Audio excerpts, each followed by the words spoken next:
they will say, "You make us very nervous."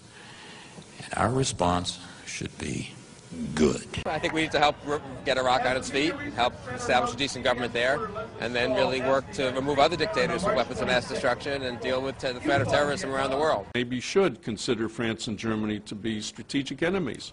But mostly I'm going to feel confidence because I think the war is just. I think America is going to win. I think the whole West is going to benefit. This is a conflict between freedom and tyranny. We're fighting tyrants. That might include having to try to destroy it by military strikes. Yes, many of us are Jewish. Think he's still alive?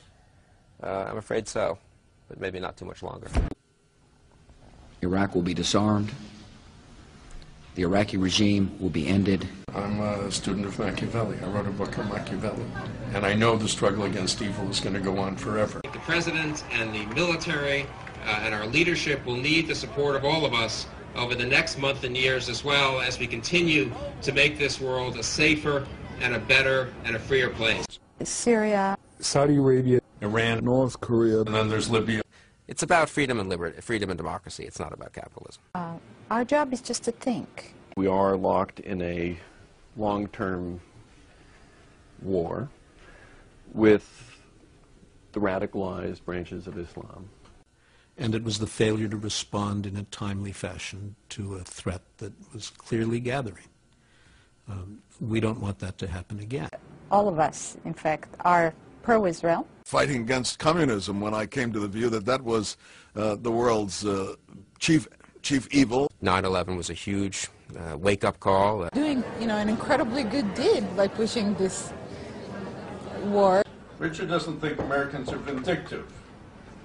Well, I hope he's wrong. I'm going to pray, as we all do, for the success of American arms. I'm going to pray for low casualties on all sides, for the swift overthrow of this dictator. Iran, Iraq, Syria, and Saudi Arabia are the big four, and then there's Libya. There's a North Korean problem, too, that we'll have to deal with. Going too far? No. Yeah, I was once a social democrat, sort of. And to them we say, we will liberate you. The fact is that the world tends to look the other way, and we don't. There's danger it would lead to war. Far worse than in Iraq? It would be far worse than in Iraq. It would be a war in which thousands and thousands of Koreans would die, and maybe thousands of Americans as well. And we are going to have to be involved for the next, I think, several decades in helping change the face of the Middle East. Maybe we were right after all. What do you say? I'd say it's an American war. In the case of Israel, it's the only democracy in the Middle East. Freedom is an enduring ideal everywhere, and not just in the Western world, everywhere. American preeminence is a fact. The Iranians and the Syrians are even more nervous. American power should be used not just in the defense of American interests, but for the promotion of American principles. Fighting against terrorism and Islamic extremism. You have a story here about ideas and love among people, and it's true, and I'm not being cynical about it. It's real, fundamental love and power.